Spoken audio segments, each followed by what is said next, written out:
Bora! Vamos! E aí galera, tudo bem? Estamos começando mais um podcast, videocast aqui, e hoje teremos a presença do professor Paulo Sena. É isso, Otávio? É, o professor que na verdade foi meu professor. E meu também. A gente não vai falar a idade não, Paulo, fica tranquilo. Pode falar. Eu tenho uma admiração muito grande e a gente, em comum acordo, achou que o Paulo seria, esse nosso segundo podcast, viria somar muito pro que é a nossa proposta, né? Eu brinco que quando a gente vai apresentar o professor Paulo, eu tenho que ler, porque tamanha bagagem, né, Paulo, de tudo que você traz, está aqui, ó. Se eu falar alguma coisa errada, você me corrige, hein?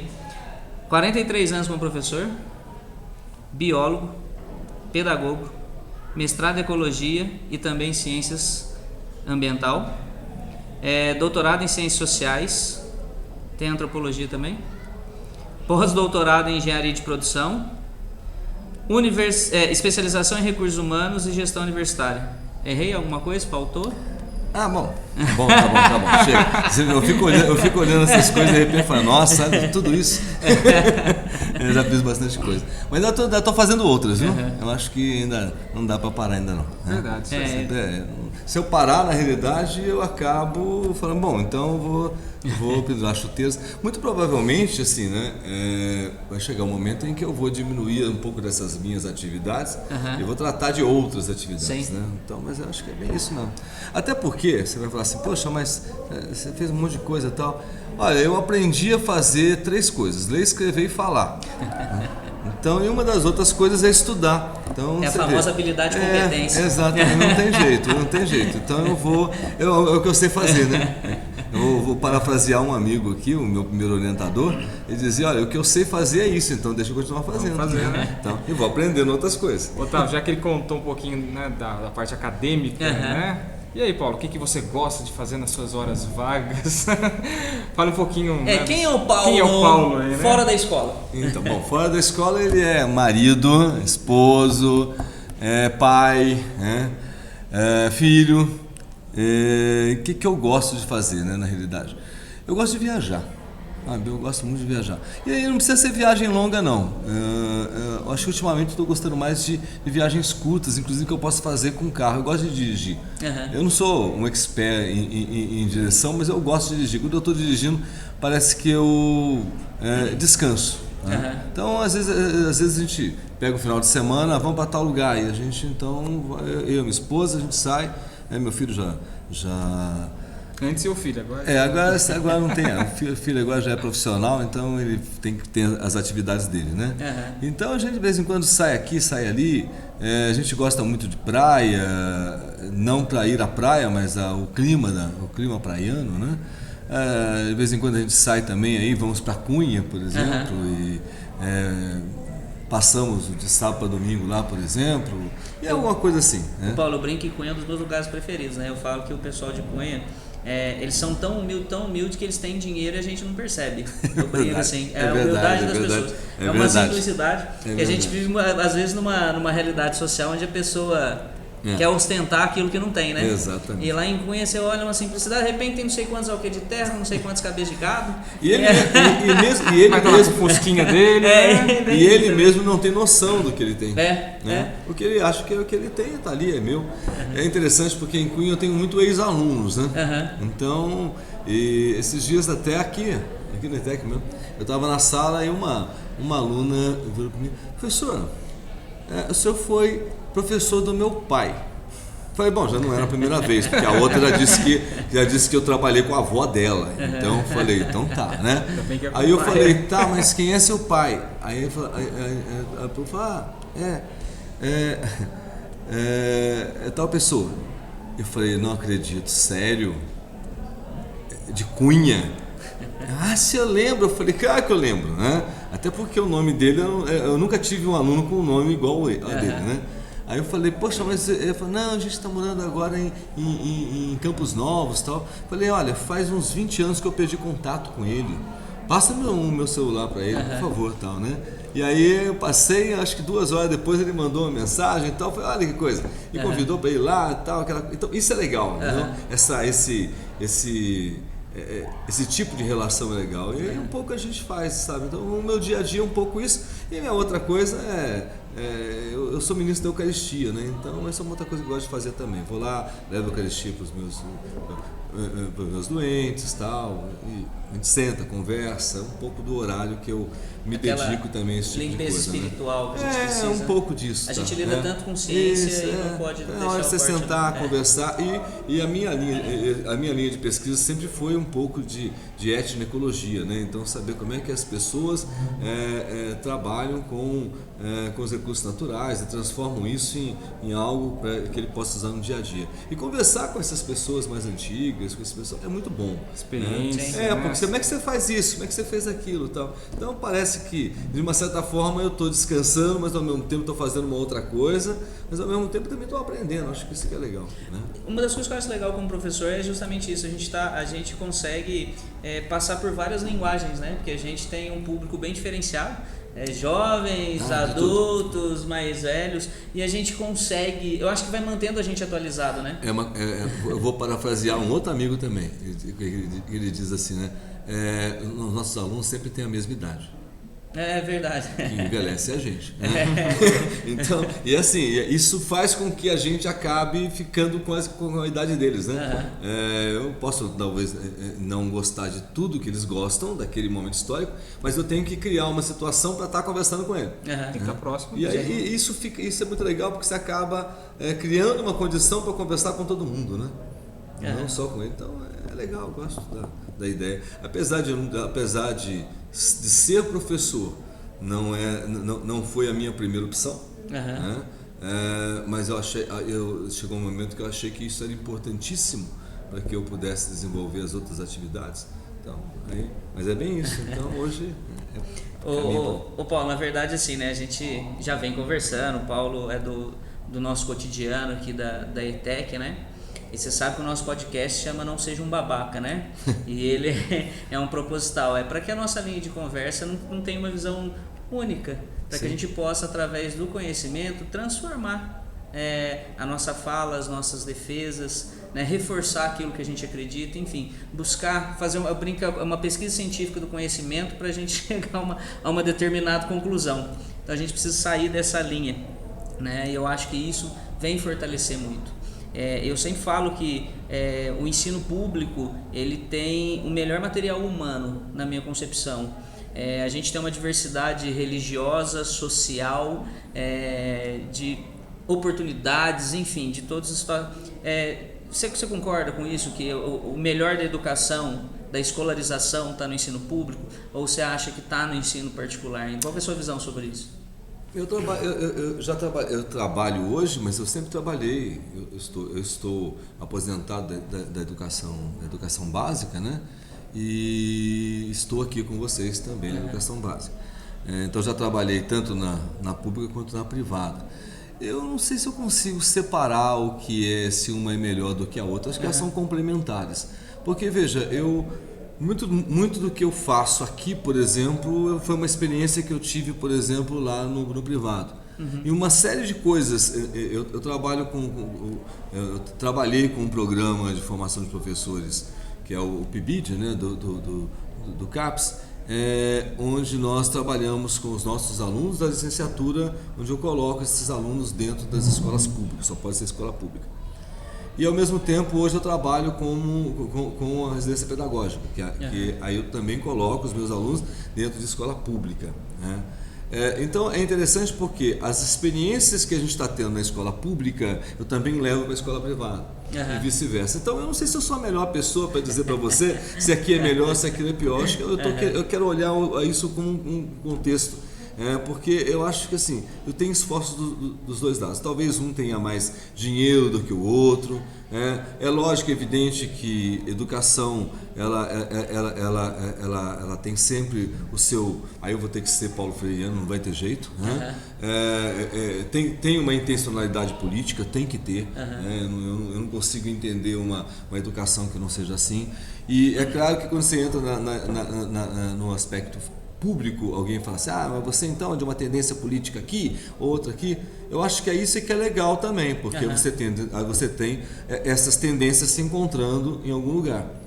talvez você não tenha tudo isso, não tenha essa riqueza lá no privado. Talvez no privado você tenha uma coisa mais menos diversificado. Né?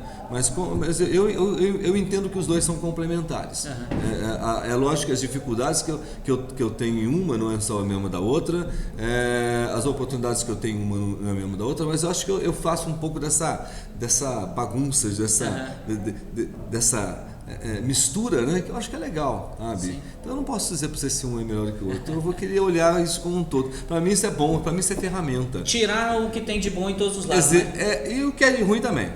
Eu acho que é legal. Você falar, também, você chegar lá e falar, gente, olha, tá acontecendo isso aqui. Não é legal isso? Não, acho que não é cortar. legal. Vamos, sabe? Eu acho que porque às vezes isso não chegou aqui ou não chegou lá, a gente precisa estar mostrando. De vez em quando acontece umas coisas meio esquisitas, né?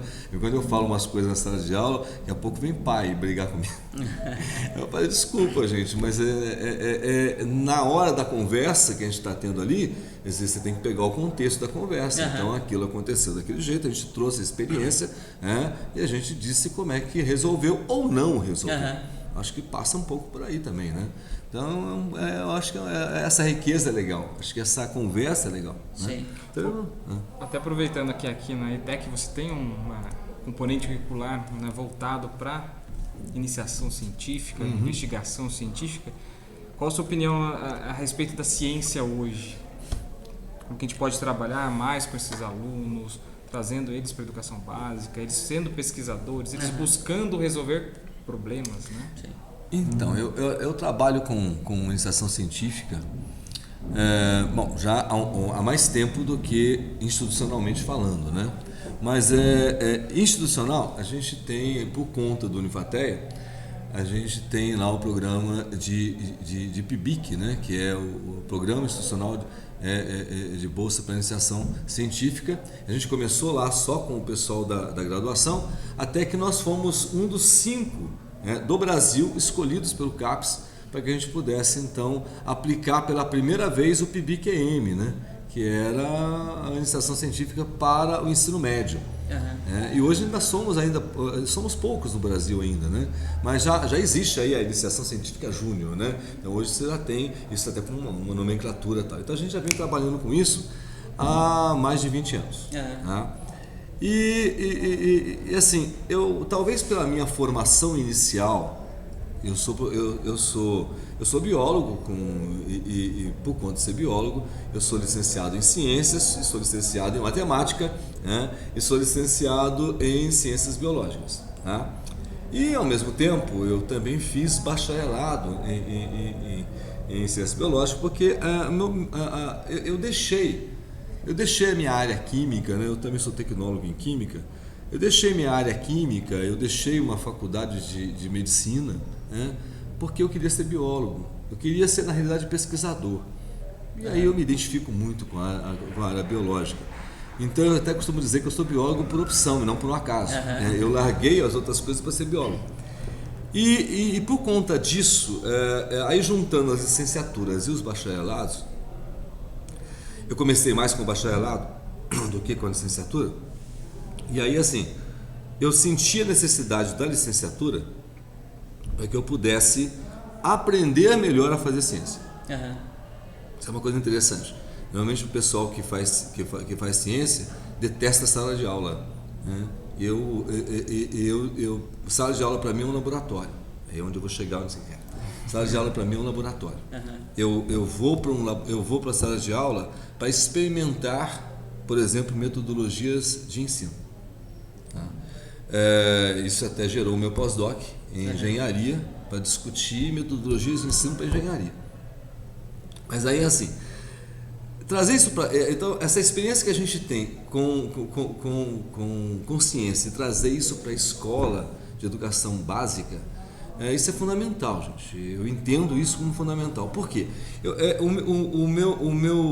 meu público, vou fazer aqui entre aspas, o meu cliente futuro, do produto em que eu estou desenvolvendo, vai servir para ele. Mas se ele não souber ler aquilo de uma forma adequada, saber que aquilo nasceu de uma pesquisa, não nasceu do nada, não é uma inspiração qualquer do nada, isso é fundamental. Mas para isso eu preciso instrumentalizar o olhar dele, preciso que ele entenda esse tipo de coisa. Então a gente já vem fazendo isso há muito tempo, mas com poucos alunos. Porque o PIBIC a gente tem o quê? A gente sempre teve 20, 25 bolsas, não mais do que isso. A gente vai para uma escola, aqui, por exemplo, aqui nós estamos com 6 alunos, se não me engano. Algo assim, 6 a 7. 6 a 7. A gente tem 22 bolsas lá. Aí você tem outras escolas públicas também que a gente usa. É pouca coisa, você não faz massa crítica com isso. Sim. Aí quando você começa a trazer isso para o primeiro ano, gente, o ano passado foi emocionante. Foi a primeira vez que a gente, porque assim, nós criamos uma metodologia para começar do nada. Nós pegamos os alunos que saíram do 9º ano, de escolas que provavelmente nunca tiveram esse tipo de trabalho, trouxemos isso para o primeiro ano aqui, que foi o primeiro ano de administração e o primeiro ano de marketing. Eles não sabiam nada de ciência. A gente fez uma diagnóstica, eles não entendiam nada daquilo. E a gente partiu de fevereiro, quando foi em finalzinho de novembro, comecinho de dezembro, todos eles estavam apresentando um trabalho científico que eles desenvolveram na sala. Todos eles lá num evento, apresentando para todo mundo o trabalho deles. Poxa, gente, é muito legal, sabe? Né? E aí você fala, poxa, esse aluno tem um olhar diferenciado. Ele olha para aquilo e fala, olha como é que a gente faz. A gente está fazendo a mesma coisa agora e eu espero que até o final de junho a gente já tenha o trabalho pronto. Então a gente conseguiu tirar de 1 ano, passar para 6 meses. E aí a gente já cortou bastante coisa, o programa está feito, e a gente está trazendo isso. E o mais legal, esse mesmo projeto, a gente está aplicando aqui na ETEC, eu ofereci para o CAPES, lá na residência pedagógica. E fomos contemplados. Então hoje nós temos 2 escolas, uma aqui em Lorena e outra lá em Guará, onde são escolas públicas também. E esses alunos nossos, são 30 alunos, são 15 alunos da Ciências Biológicas, 5 alunos do curso de Letras, que estão lá aplicando esse mesmo projeto nessas 2 escolas. Então, quer dizer, aquilo que era algo embrionário, que tinha 5, 6 bolsas, hoje a gente já está trabalhando, hoje aqui a gente trabalha com 3 salas, e estamos trabalhando praticamente com todo o ensino médio de uma escola aqui em Lorena e outra lá em Guaratinguetá. Então a coisa está crescendo. Sinal que funciona, e é muito legal, por quê? Porque a gente trabalha com experimentação. O aluno sabe que ele está construindo, e isso é legal. Sabe? Então, eu acho que aí você começa a ter uma outra forma de você enxergar essa formação da ciência. Quer dizer, você dá autonomia para ele fazer essa construção. Sim, né? sim. É bem isso mesmo. É autonomia. É o papel do professor orientando ali, a visão dele como mediano ali. Sim. Né? Então, é um pouco disso. É tanto o facilitador quanto o mediador. Eu tenho que facilitar de que forma? Eu tenho que criar metodologias para que ele aprenda isso. E eu tenho que mediar, que é para poder dizer para ele, olha, você vai por aqui, você vai por ali e tal. Então é um pouco desta... E isso é legal. E a gente está numa transição ainda dessa forma de trabalho, né? Sim. Eu acho que assim, nós estamos precisando de estrutura para isso. Aqui a gente acabou tendo a estrutura para fazer isso. As 2 escolas que eu estou trabalhando, em Guaratinguetá e em Lorena, a gente está montando a estrutura. Então, nós não temos, até porque isso está entrando como itinerário para eles, né? Como aqui também é. E aqui eu tive a chance que você falou, olha, tem esse itinerário. Eu falei, nossa, é tudo que eu quero. É onde eu posso experimentar a coisa. Porque nas 2 escolas que a gente está trabalhando, esse itinerário não existe. Por quê? Porque eles foram escolhidos o ano passado e a gente começou esse ano. Então, a gente está criando espaços pedagógicos para que esse tipo de coisa funcione.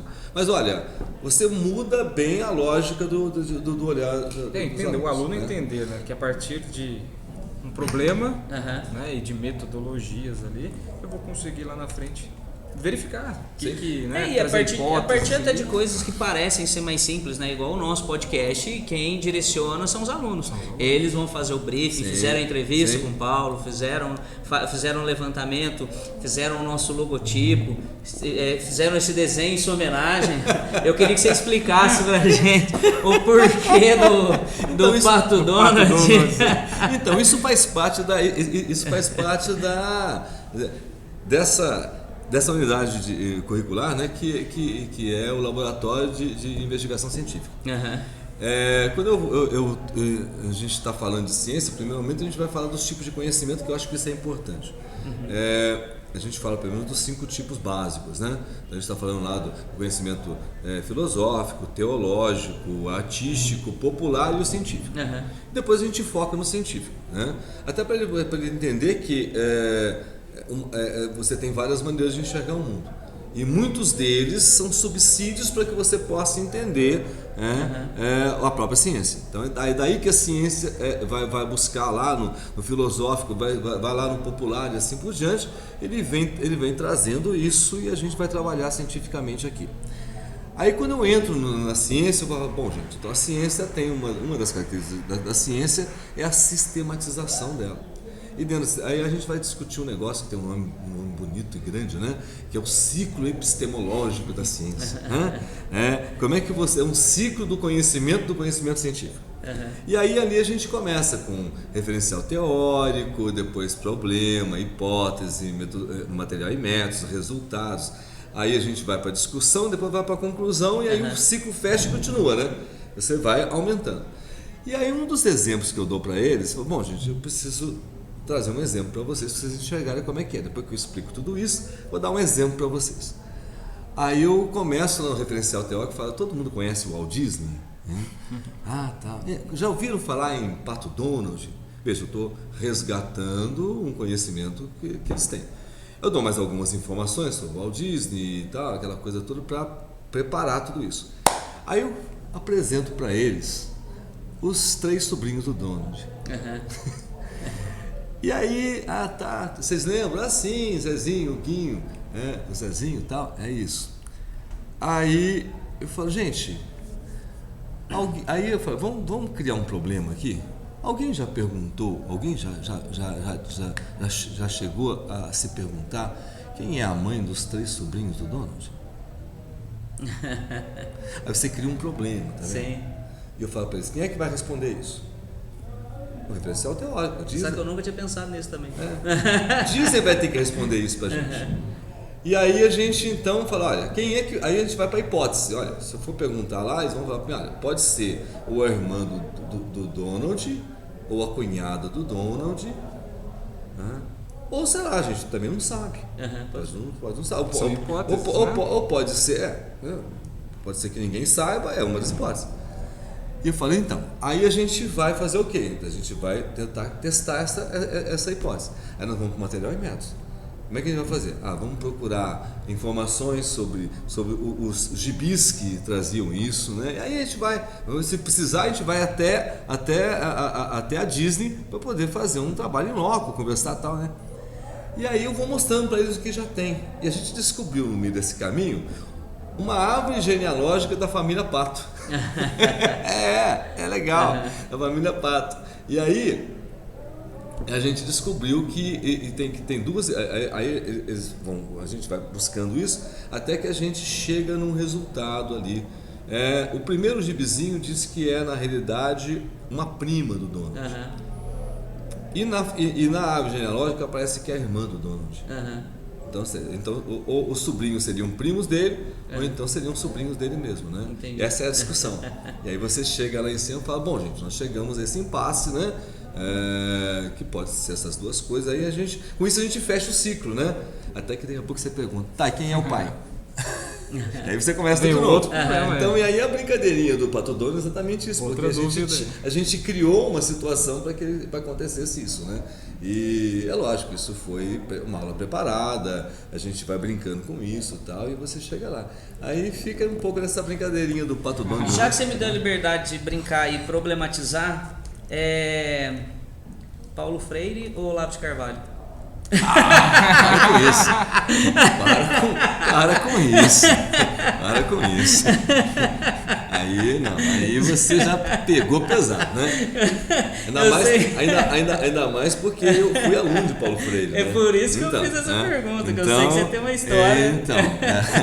Imagina, lá foi lá, eu tinha acabado, foi coisa interessante. Eu tinha saído do meu primeiro mestrado e estava entrando no meu segundo mestrado. Uhum. E aí, não interessa por quê, eu estava entrando no meu segundo mestrado. E aí é interessante porque eu estava chegando de Cuba, inclusive. Uhum. Eu fiquei um tempo em Cuba. Eu fui lá para a universidade e eu fiquei uns 3 meses lá fazendo aula com eles lá, né? E fui professor lá na Universidade de Havana. Aí tá, aí quando eu volto, eu até entrei atrasado porque era para começar em março, né? As aulas do novo mestrado. Eu acabei começando em abril, mas tudo bem, todo mundo entendeu. Eu fui lá em janeiro, fevereiro, expliquei. Não, que bom, uma boa experiência e tal. Aí quando eu volto, eu lembro que eu escrevi um texto de educação ambiental. E aí, olha que eu sou licenciado também. E aí eu submeti isso ao meu orientador e ele olhou para mim assim e falou: esse pessoal que não sabe de educação fica querendo escrever sobre educação, é uma desgraça, né? Tomei um susto. Porque naquela altura do campeonato a gente já tinha mais de 10 anos de sala de aula, né? Ele falou: olha, eu vou fazer o seguinte, vai lá na PUC, você vai procurar tal, né? Vai fazer educação popular. E eu fui. Eu estava na USP, eu fui para lá. E quando eu cheguei lá, eu descobri, eu tinha lido, mas já tinha lido Paulo Freire, mas eu nunca tinha mastigado Paulo Freire. Vamos entender, eu sou biólogo, eu sou de uma ciência positivista praticamente. Essa é a minha formação foi assim. Eu estava começando, eu tinha feito algumas outras coisas em educação e tal. O meu primeiro mestrado em ecologia também foi um mestrado positivista, tal, de trabalhar, obviamente, lá com serpentes e tal. E eu estava entrando na ciência ambiental, que já era interdisciplinar, aquela coisa toda. Fugir um pouco dessa linha. Exatamente. Mas aí, eu fui para lá. Eu tinha lido Paulo Freire, mas, sinceramente falando, não tinha entendido muito aquelas coisas, porque não fazia parte das minhas leituras. E eu chego lá, eu vi lá a disciplina e tal, tinha vaga, eu entrei e tal, eu fui como aluno especial por conta da USP, tá? Me aceitaram, não tem problema, que depois eu volto para fazer o doutorado lá também. E eu entrei na sala, no primeiro momento não era ele não, na realidade essa disciplina ela tinha 3 professores. E no meio do caminho ele aparecia. E aí eu comecei, olha só, educação popular, que é bem a cara do Paulo Freire, né? Então eu tive alguns grandes, naquele semestre, eu tive momentos interessantes com ele. Mas ele já estava numa fase, gente, onde o que ele falava estava tão, já era, né, alguma coisa tão longe. O cara pensava assim, há 30 anos na frente, 40 anos na frente. Imagina os textos dele, que ele escreveu, também já era assim. E nós ainda estávamos vivendo os textos dele de 30 anos atrás. Sim. E aí ele vinha, falava com a gente, todo mundo ficava olhando para a cara do outro, sei para onde que ele quer que a gente vá, né? Porque a gente também não estava preparado, né? Por isso que a gente tinha os outros professores, porque ele também era um pouco temperamental. Tinha dia que ele chegava, não quero, embora. Para cada gente ir embora. Então ele tinha todo o direito dele. Sim. Né? Mas é interessante assim, então a minha história com Paulo Freire foi a partir dali que eu comecei a entender a importância de Paulo Freire. Os poucos momentos que eu estive, não mais porque ele já não estava tão bem de saúde assim, né? Então os poucos momentos que eu tive com ele, a gente aprendeu muito. Eu falo o seguinte, para a gente compreender a fala de Paulo Freire, a gente precisa trabalhar no ensino público prioritariamente, Sim. trabalhar com essa heterogeneidade Sim. que a gente tem, né, para a gente poder entender o que ele fala. Porque tem muita gente que às vezes eu vejo atacar ou falar qualquer coisa contrária a isso, mas são pessoas que não têm experiência ou não olham, na verdade, esse público-alvo com o mesmo carinho e com essa diversidade que a gente precisa olhar. E depois, né? depois assim, o foco do Paulo Freire é adulto, né, gente? É andragogia. Sim. Se você faz uma vamos dizer assim, uma adaptação para a educação básica lá, da criança, tá? Você fez uma adaptação. Isso não quer dizer que você vai conseguir atingir todos aqueles elementos. Esses dias alguém falou assim, grande coisa eu ficar pensando a uva, que é então, exatamente isso, quer dizer, se você for levar só a discussão da uva em si para a educação básica, seja ela onde for, se você não fizer uma adaptação, ele não vai entender. Agora leva a uva para quem produz uva, para você ver. Sim. Então, veja só, o foco dele é o um que você foco, falou, adaptar, né, para o contexto. O foco dele sempre foi um foco de adulto. Poxa, e ele conseguiu fazer o que ele queria. Mas não é engessada a proposta, né? Não, porque você pode fazer adaptações. O problema, aí a gente vai ter que ir para um outro lado que eu não queria, mas a gente tem que falar pelo menos.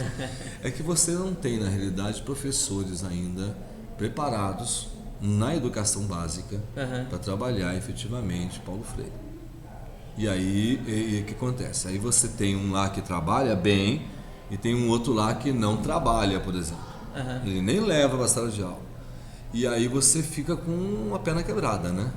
Aí você não consegue formar, porque, veja, a metodologia de ensino com Paulo Freire, da matemática, do português, por exemplo, e da ciência, a base é a mesma, mas metodologicamente são diferentes. Sim. Então, eu preciso ter isso muito bem em consonância. Olha, aqui eu vou discutir uma alteridade para alguma coisa e aqui eu vou ter que discutir o pragmatismo do outro lado. E ele, por mais marxista como ele sempre foi, ele dizia assim, que bom que você está pensando. Que bom, uma coisa que eu aprendi com ele, e depois eu tive um outro cara também, você não precisava ter trazido Olavo de Carvalho, né? Pô, pelo amor de Deus, né? Você podia ter trazido, por exemplo, o Edgar Morin. Eu tive a chance também de ter sido, por algum tempo, aluno de Edgar Morin. Esse é o meu doutorado. Porque o Edgar de Assis Carvalho, que é um dos tradutores dele aqui no Brasil, é muito amigo dele, né? Então, quando ele vai para Paris, fica na casa do Edgar Morin. O Edgar Morin, quando vem para São Paulo, fica na casa do Edgar. E o Edgar foi meu co-orientador no doutorado. E aí, nas disciplinas dele, teve uma delas lá que a gente estava discutindo exatamente a questão da complexidade. E acho que ele fez isso de propósito, né? Porque aí, um mês depois, um dia nós entramos na sala de aula, quem estava lá com ele? Edgar Morin, ninguém acreditou, né?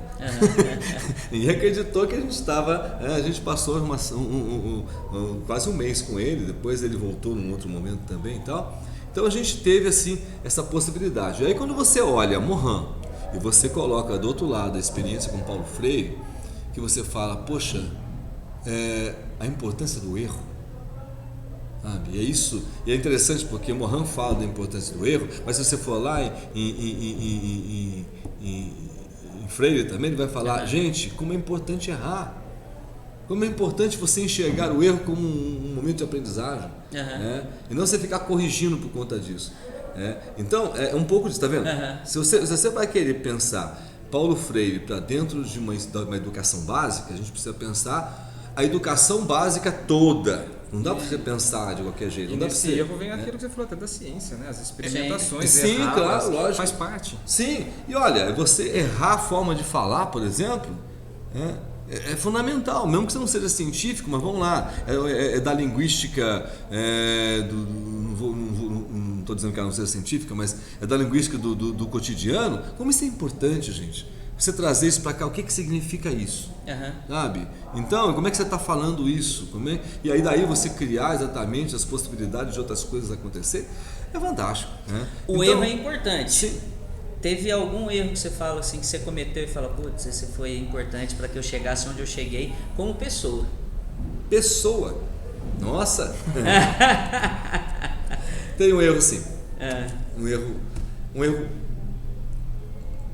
não só como pessoa, mas um erro é que eu não consigo separar. Quando você fala em pessoa, eu não consigo separar, por exemplo, o eu não profissional, meu eu profissional, meu eu, sabe? Eu não consigo. Para mim, eu acho que tudo junto.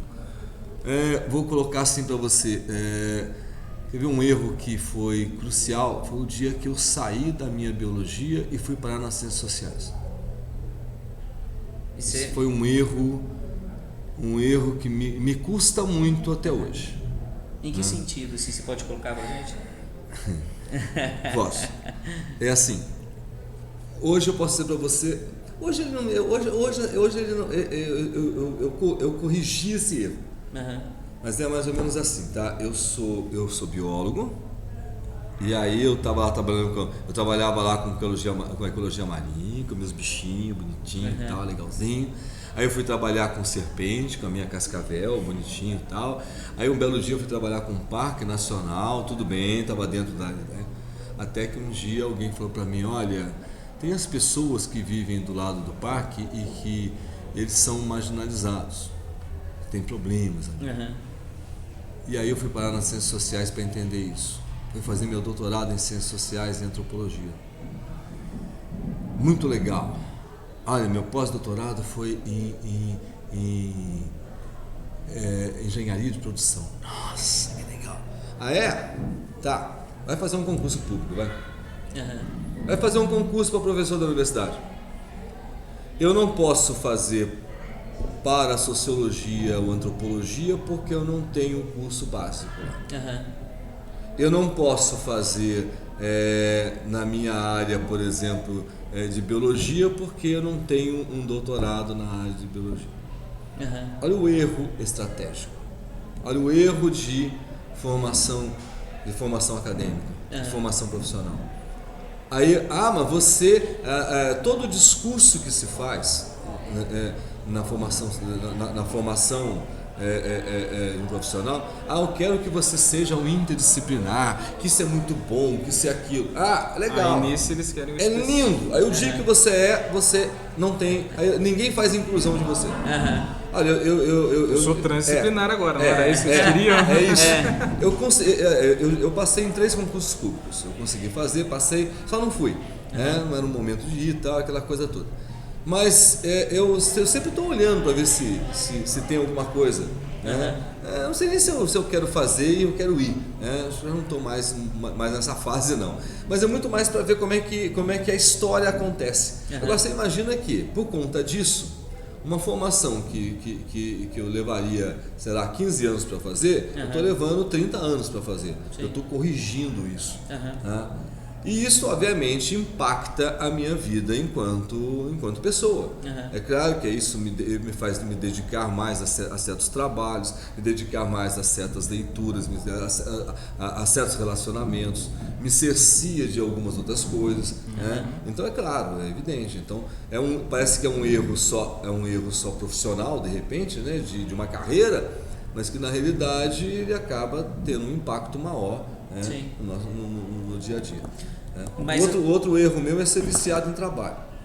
Esse é um problema que eu sofro também. Nossa Senhora. Então, mas você falou do erro, mas porém o Paulo, que é hoje, que tudo que nós comentamos só é por conta desse erro. Não, claro. Alguém diz... Construir todo esse histórico, toda essa trajetória, né, como profissional. Os meninos perguntaram para mim... Os meninos perguntaram para mim: se é alguma coisa que você fez que você se arrepende e não faria diferente? Eu falei: não, eu sou o que eu sou por causa disso. Eu falo para você que que eu tive um erro lá atrás por conta disso, não quer dizer com isso que hoje, por exemplo, eu já corrigi o erro. Estou quase corrigindo, estou quase resolvendo esse erro. Isso vai gerar... Aí eu resolvi tudo, pronto. Então esse profissional que eu vou ser hoje, essa pessoa que eu vou ser hoje, desse olhar que eu vou ter hoje, é obviamente fruto de toda essa conversa, não tenho dúvida disso. E depois você termina toda essa rotina, o seu estudo, quando você chega em casa, Guaraná ou uísque? Cerveja ou coca? Vinho. Sertanejo ou... Vinho. Verdade, não sei tomar cerveja. Sério? Olha, os meus amigos todos sabem, mas cerveja pra mim não me faz bem. A cerveja eu gosto muito, sou suspeito pra falar. Cerveja não me faz bem. Eu tomo uma garrafinha já é o suficiente pra mim. Agora, vinho não. Na realidade, eu sou enólogo, né? Então, o pessoal da minha família tem uma vinícola lá na Itália, né? Então, nós temos uma história de vinícolas, né? Então, e aí eu gosto muito de vinho, eu fui fazer enologia, né? Não sou profissional não, sou amador, né? Mas gosto lá, mantenho as minhas coisas e tal, gosto de vinho, né? Sou roqueiro, cara, para com isso. Cara, eu sou filho de... Se ele fosse no sertanejo, né? Eu sabia que... Eu sou filho da década de 70, cara. Então, eu sou filho de Pink Floyd, sou filho de... AC/DC? Não, menos do que isso, né? Uma coisa interessante, eu não sou muito fã de Beatles, por exemplo. Beatles é da década de 60, não me dá muito, mas de Pink Floyd eu gosto muito, Led Zeppelin, de Purple. Eu tive a chance de assistir Pink Floyd no Central Park. De graça, assim. Eu tenho certeza que tinha gente que tava pensando que você gostava de tomar, na verdade, um vinho e escutar uma música clássica. Olha, na realidade é assim, cara, eu acho muito legal alguns clássicos, mas eu não tenho formação clássica. Eu tenho um cunhado, por exemplo, que ele é maestro, licenciado, bacharel, maestria e tal. De vez em quando eu sento com ele para poder entender. Senta aqui, a gente vai tomar alguma coisa e tal, e aí ele coloca alguma coisa e ele vai me explicando. Aí eu vou aprendendo isso um pouquinho, porque eu não tenho essa formação clássica. Eu acho muito legal. Para mim, a música clássica, se eu não estiver vendo, eu não vou parar só para escutar só a sonoridade dela, não me agrada. Mas aí se tiver um cara do seu lado que entende isso. No lugar você vendo, aí até vai, mas. Também. É observação da arte como um todo. Mas uma coisa que eu não consigo fazer, por exemplo, é assistir uma ópera. Eu não tenho paciência para aquilo. Sim. E assim, então eu tenho o meu cunhado lá que de vez em quando eu sento com ele e falo, explica esse negócio pra mim. Ele coloca lá, ele vai, tá vendo aqui? Aí ele vai me explicando, aí eu vou entendendo. Aí você vai gostando um pouco do negócio, né? Outra coisa que eu gosto muito é jazz. Também. Estamos no mesmo dia. Eu gosto muito de jazz. O blues também, mas mais o jazz. Eu acho que eu gosto muito do... Porque muita gente, assim, a gente estava falando até agora, né? E tem a questão profissional, todo esse processo de formação. Todo mundo acha que pra gente buscar os nossos gostos e as nossas posturas se transformam, quando na verdade não. Essa faz parte da nossa essência, né? Na verdade, quando a gente fala de música, é aquilo que tem que tocar a gente. Exatamente. Né? Não é só tem que ter uma história. Tem que fazer É construído, né? Sim. Você falou ali, igual as festas que eu participava. Olha, então isso é tradição. Por exemplo, o primeiro Rock in Rio estava lá, gente. Eu fui, pelo menos o Queen eu tinha que assistir. Eu tive a chance de assistir aqui um Rick Wakeman da vida, né? De estar lá no ginásio da Portuguesa, por exemplo, ouvindo Viagem ao Centro da Terra de Rick Wakeman, sabe? Essas coisas assim, Alice Cooper e tal. Então, a gente tem uma história por conta disso. Sim. Então, essas coisas tocam a gente e aquele ritmo, obviamente, faz você ter um pouco desse revival, né? Então, por conta disso, eu gosto mais. Agora, sertanejo, não sei, não me atrai. Nunca me atraiu. A gente acaba tendo uma posição seletiva, ou seja, música, ou seja, qualquer outra coisa. Eu acho que eu tenho uma outra coisa também que muito me incomoda, talvez até tenha a ver com essa coisa de não gostar de determinadas músicas. Esse povo que fica desrespeitando o meu ouvido, botando essas músicas altas em carro, passando para cima e para baixo. Sabe, eu acho que isso é uma falta de respeito. Eu sempre ouvi o meu rock, eu sempre ouvi essas coisas, e a gente tinha lugar para ouvir isso, hora para ouvir isso. Eu não estou te obrigando a ouvir as coisas que você tem que me ouvir.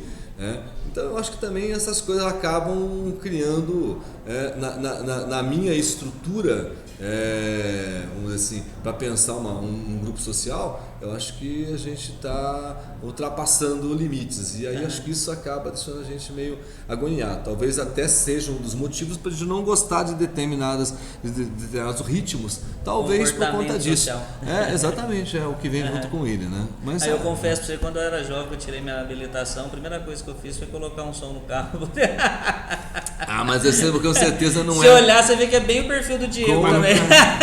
Abriu o porta-mala, né? Com certeza não era aquele som que você tem hoje. O cara passar e você tem que... não, com certeza, porque não tinha nem hoje dinheiro. Nem passar, tem dia que você tá dentro do carro fechado, você escuta do outro. Quer dizer, às vezes você escuta até mais o barulho do parafuso do carro batendo do que o grave. Ele passa, o carro passa perto de mim e eu tô no carro, o meu carro balança. Eu falei, nossa, cara, olha. Aí eu fico lembrando da física, das ondas. É bem isso mesmo. Ô Paulo, mas não é mudando de pato pra ganso, porque não pode, não é verdade? Não disse que você vai mudar de pato pra ganso é ficar dentro dos anselismos. Vamos mudar de pato pra galo, então? Vai lá. Quando você era jovem, como é que era? Quais eram os seus atos? Você era muito namorador? Era mais centrado? O que era o Paulo? Era muito tímido? Já era extrovertido? Muito tímido, eu sou filho único. Foi mimado? Hein? Foi mimado? Não. Eu mimado não. Mais ou menos. Não, mimado não. Apesar de ser filho único, eu tenho 2 primos que são primos de primeiro grau mesmo, né?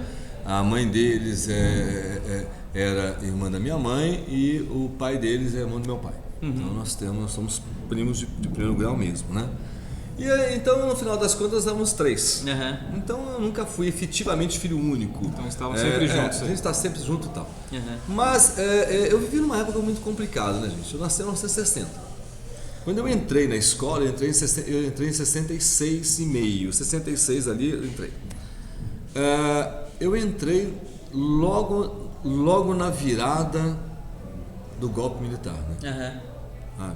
E aí você tem um problema de uma escola em que ela não está muito preocupada com as suas habilidades e competências, né? Muito pelo contrário, ela te colocou no quadradinho, né? Sim. E eu já vinha de uma história de criança que é uma história da década de 1960, poxa, a gente tinha os nossos limites ali dentro, tal, de pai, de mãe, aquela coisa toda. Então isso, aí eu entro na escola, e logo em 1970 você já tem aquela virada praticamente da LDB, aquela coisa toda, aí você cria a quinta série, aquela coisa toda e tal. E aí a escola continua daquele jeito, os professores sem saber o que fazer, né? Os professores vieram de uma outra formação, depois tinham que ser, tinha aquela ditadura toda. Mais ou menos igual a reforma do ensino médio. Não sei não. Talvez os professores daquela época eram muito bons para fazer tão pouca coisa. Sabe? Hoje eu acho que a gente estão querendo muita coisa e não nos deram tantas ferramentas para isso, né? Jogaram no mar para nadar, mas nunca ensinaram a dar uma abraçada. Exatamente. Eu acho que a gente tem naquele momento você tinha professores que eram muito bons, cara. Muitos se viram aí nos 30. E você não podia fazer. Gente, eu fui aluno aqui, gente, Padre Leôncio, né? 75, 76. Poxa, tinha professores maravilhosos aqui, cara. E os caras viviam quadradinho, sabe? O diretor vinha aqui com rédea curta. Então, quer dizer, e tudo isso faz com que você seja um jovem. Lógico, imagina que na década de 70, eu lá com 75, 15 anos, aquela coisa toda e tal, sempre estudei, viu? Sempre estudei, dentro daqueles parâmetros, sempre fui um bom aluno. Fiz 2 cursos técnicos, fiz um curso técnico de química aqui, que eu terminei depois no São Joaquim. E depois eu eu terminei no São Joaquim, assim, eu nem entrei no São Joaquim. Na realidade eu usei São Joaquim para fazer estágio, porque eu já tinha terminado aqui. E aqui não tinha estágio, não estava implantando. E fazia contabilidade, né? Eu fazia aqui no Patrocínio. Eu fazia de manhã, eu fazia química e à noite eu fazia Contabilidade. Por quê? Não sei, acho que porque eu gostava de estudar. Né? E aí assim, então eu sempre estudei, eu sempre fui alguém muito responsável. Né? Não fui aquele jovem, apesar de ser, de ser roqueiro, aquela coisa toda, de participar dessas coisas, eu nunca fui. Até porque a época não ajudava você. Né? Se você saísse de um pouquinho do... Olha, pra você ter uma ideia, teve uma vez que eu estava saindo da escola, gente, duas vezes até, mas uma vez principalmente. Eu estava saindo da escola, era 11 horas da noite, não, era 10 e 15 e tal.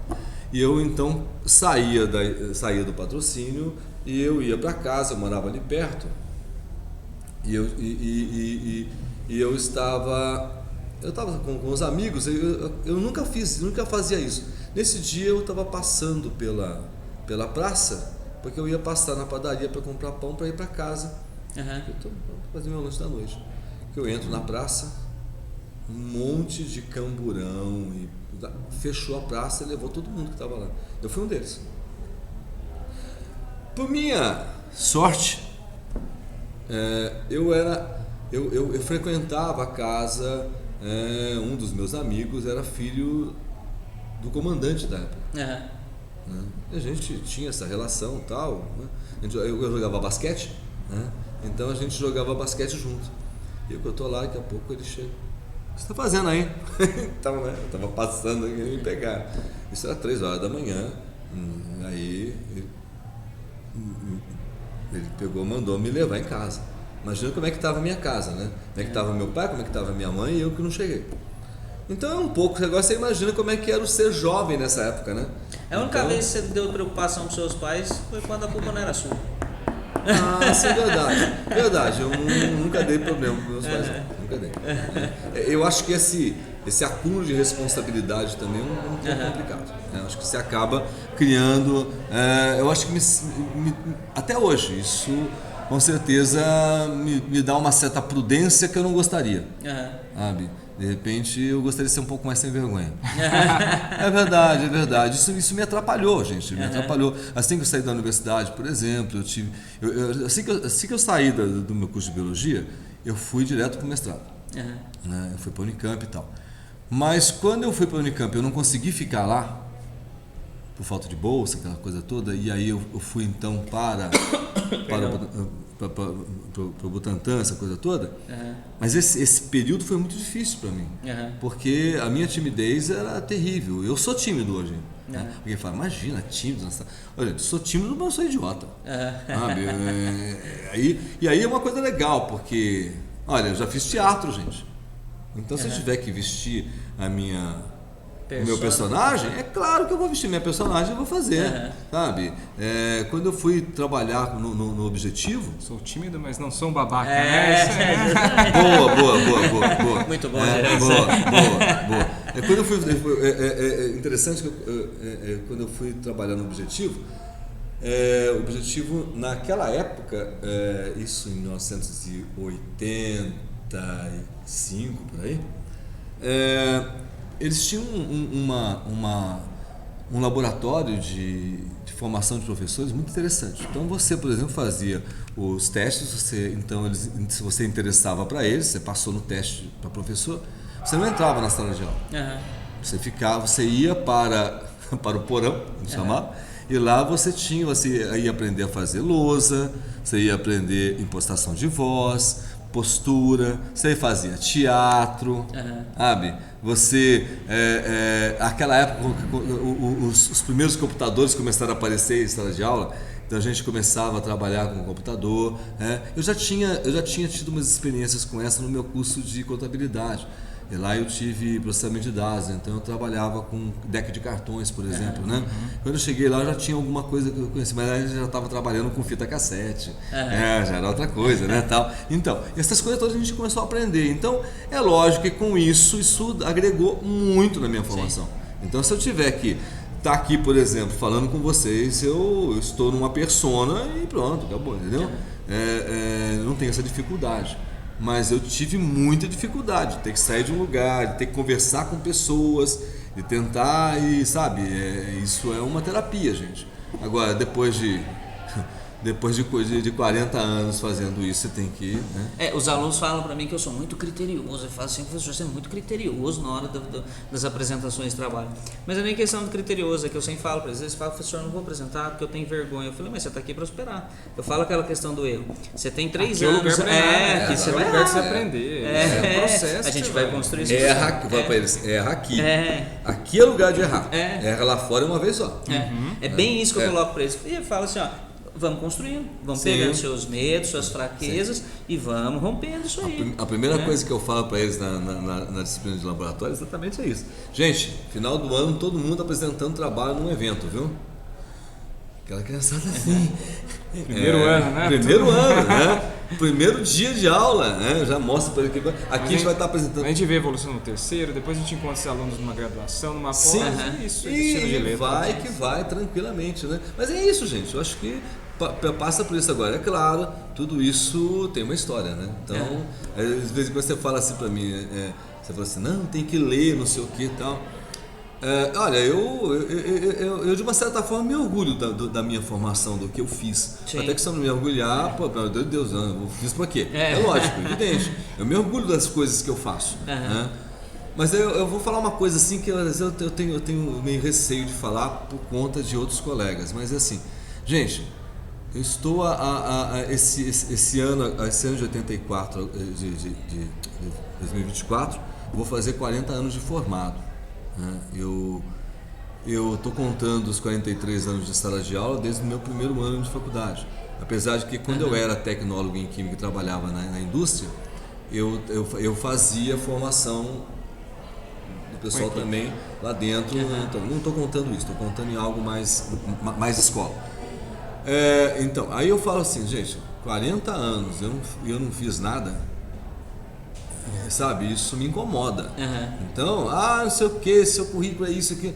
Cara, mas são 40 anos, olha pra isso. Né? Sabe, não são 40 dias, são 40 anos. Uma construção constante. Se em 40 anos você não fizer pelo menos o básico, pelo amor de Deus.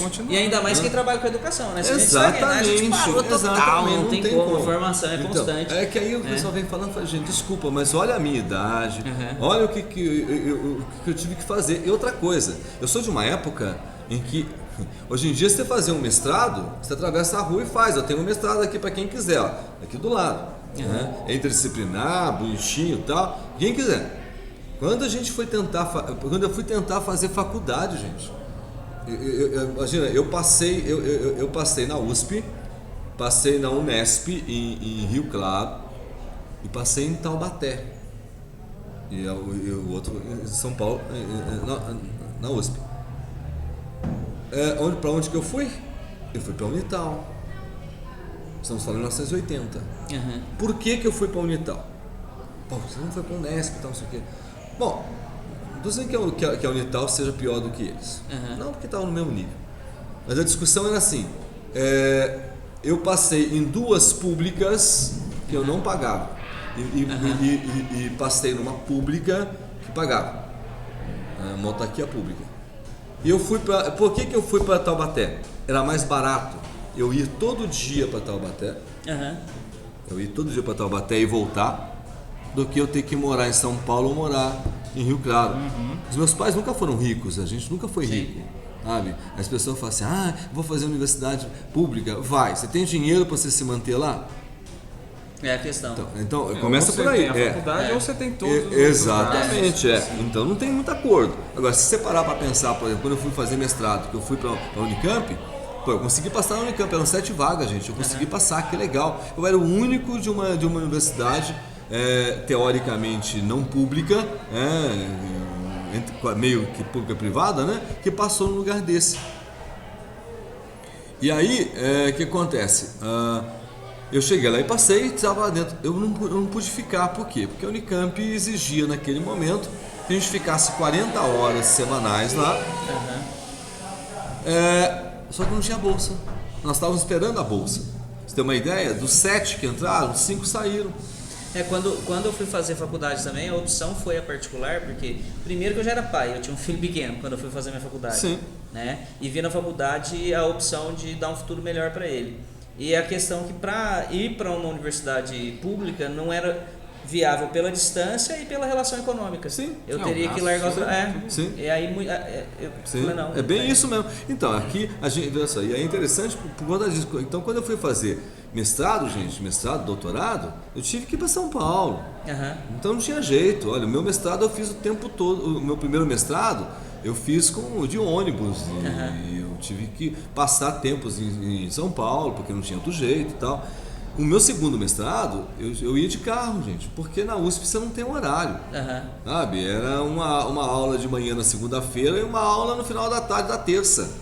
E eu tinha que trabalhar, sabe? Então era carro o tempo todo. Imagina, eu comprei um carro zero em fevereiro, quando chegou em novembro eu estava vendendo um carro com 150 mil quilômetros rodados. Bom, bate e volta. Sabe, é um absurdo um negócio desse. Então, quando eu falo pro pessoal, gente, hoje você tem essas coisas na porta da sua casa. As pessoas acham que, na verdade, acho que tá desvalorizando ao falar isso. Não, mas na verdade não, é para mostrar que ele se tornou cada vez mais acessível. Exatamente. É lógico que ainda existe um monte de problema, né? Sim, eu sim. acho que essa acessibilidade, oportunidade ainda não é para todos, deveria ser. Mas a gente sempre fala enquanto profissional, enquanto pessoa, a gente sempre tenta ver quais são as lacunas, né? A gente estava conversando outro dia, eu particularmente, eu acho que uma reforma educacional, ela não é feita com menos de 20 anos. Não. Isso dentro da escola. Não é da noite pro dia. Não tem como. Eu acho que a gente pega, desculpa se eu estiver ofendendo alguém, mas a gente pega muito especialista em educação que vem trazendo fórmulas mirabolantes do processo de educação sem viver a educação dentro dela, só fazendo uma análise de fora. O Brasil tem muito disso. E Aparece as modas. educação não é receita, né? É vivência. O Brasil tem muita moda, né, gente? Sim. Aparece um aqui, isso aqui, aparece outro lá. A alfabetização é típico, né? Da hora aparece um assim. Então, mas eu acho que assim, todos eles são importantes, todos eles precisam ser trabalhados, né? E a gente precisa estudar isso. Não é a forma, não é a receita. Exato, não tem Preciso receita. do contexto. Sim. E eu acho que tem um pouco dessas coisas também, gente. Eu acho que quando a gente fala aí desse pessoal que fala da educação e que de repente hoje não está bom, que isso e aquilo, eu fico meio preocupado com os parâmetros que você usa para medir isso. Sabe? Eu estava numa mesa redonda esses dias. E aí alguém falando da Finlândia, alguém falando não sei de quê, eu falei, olha, tá bom, gente, faz o seguinte, tá? Pega um problema nosso aqui do Brasil e leva pro finlandês resolver pra gente. Pega um do finlandês e traz aqui pra ele resolver pra gente. Não, mas não é bem isso, os problemas são universais. Um problema universal você não vai resolver dentro da sua casa, vai resolver universalmente, todo mundo tem que tomar a sua posição. Sim. Agora, pega problemas que são pontuais, aí você volta a Paulo Freire. Sim. Você volta ao seu grupo social. Sabe? E aí, assim, você começa a falar essas coisas e você não tem parâmetro. Porque eu canso de ouvir essa educação ruim. Ruim baseado em quê, meu filho? Porque a gente tá lá, a gente faz as provas internacionais, nós vamos mal. E será que o pessoal que faz as provas brasileiras lá do internacional vão bem? A gente precisa ter essa visão mesmo sobre educação, né? Eu acho que a gente precisa parar de ficar aplaudindo os outros e olhar caminhar um pouquinho. Acho que agora a gente tem que olhar né? para o nosso umbigo, né? Fazer o nosso, né? Exatamente. O João já está dando aí a notícia pra gente, o tempo tá acabando, Paulo, né? Gostaríamos de agradecer. Né? Tem muito pra gente conversar ainda. Muito. Mas deixa um recado pra gente aí, ó. Né? Pra gente fechar. Nossa. Não seja um babaca, né? O que você deixa de mensagem? Quais são os aí? caminhos pra gente não ser um babaca, Paulo? Eu não sei se eu tenho caminho pra você não ser babaca, porque acho que é importante ser babaca, viu? Pra você deixar de ser. Sim, você passa pela experiência. Eu acho que porque eu acho que os vários momentos em que você vai vivendo, você tem momentos que você não quer sair do seu conforto. Tá bom aqui, tal. Acho que nesse momento você está virando um babaca. Porque ao momento que você se colocou aqui, eu não quero mais, tal, você vai começar a ter um problema de conversar com os outros. Sim. As pessoas vão olhar para você e falar, nossa, olha lá. Então eu acho que assim, seja babaca sim, mas ao mesmo tempo, mas perceba que você está sendo babaca. E aprenda com isso. Exatamente. Agora eu vou sair daqui e vou ser outra coisa. Você é outro babaca em outro lugar. Uhum. Mas aí, eu acho que é um pouco disso, sabe? Essa ideia de você ir se construindo. Sim. Eu não sei, hoje eu com quase 63 anos, gente, eu sou babaca num monte de coisa. Sabe? Porque eu acho que eu tenho que ser assim. E é a hora que você tem que ir esse aqui não vale a pena, joga fora, aquilo lá joga fora. Mas você já está desconstruindo esse processo, é a grande questão. Então, eu acho que manter-se exatamente. Para você escolher qual e olha, vou dizer uma coisa para você, esse autoconhecimento, isso é outra coisa complicada, tá? Esse autoconhecimento, essa ideia de você estar olhando e falar, olha, isso não está bom, eu preciso mudar. Isso também perpassa pela sua história, né? Você olhar atrás, quanta coisa eu já fiz, que legal. Sim. Sabe? E a gente vai esquecendo um pouco das coisas, você perguntando, o que você fez de erro? A gente não lembra, gente. É bom que você não lembre mesmo, sabe? Porque essas coisas são meio traumáticas. Então, que bom que você já passou. Isso, né? já passou. Você já superou. É a tal da superação dialética. Você já superou. Né? E aí vamos um pouquinho e tal. Mas eu acho que a gente vai sempre caminhando nesse sentido. Acho que a gente vai saindo de um nível de babaca para outro nível, para outro nível, para outro nível. E aí você vai com isso criando uma nova situação. Eu queria agradecer a vocês, gente. Porque, a gente agradece. Nossa, prazer recebê-lo aqui. É bom conversar sobre essas coisas. E pra gente é que o nosso tempo é limitado, senão a gente vai, mas a gente marca outras oportunidades. De repente alguma coisa mais temática pra gente poder estar discutindo. Sim, vamos sempre. Com certeza. Certo. Muito obrigado, Paulo. Valeu. Paulo, obrigado. Sou seu fã. Mesmo. Que isso. Pessoal, é isso, né? Obrigado por acompanhar, né? E até a próxima. E volta com a gente aí no podcast, acompanha os nossos cortes aí nas redes sociais, dá aquela força para que a gente possa estar fomentando esse nosso projeto. Lembrando que o Não Seja um Babaca é um podcast da gente, pra gente, como os próprios alunos disseram. E são eles, junto com o João que está aqui com a gente, do TI, o Chicão que está dando uma força, que constroem todo esse projeto, tá? Então é muito louvável. Somos alunos diretamente inseridos. Vocês podem até ouvir alguns barulhos aí no nosso Hoje vídeo, o dia porque tá movimentado ainda, ele né? é feito dentro da escola. Tudo isso aqui é feito dentro da escola pública, que acredita no aluno, que acredita no profissional e que vê em todos esses meios uma forma de transformação para a vida. Então, acompanha e vem com a gente. Siga aí nossas redes sociais e até mais.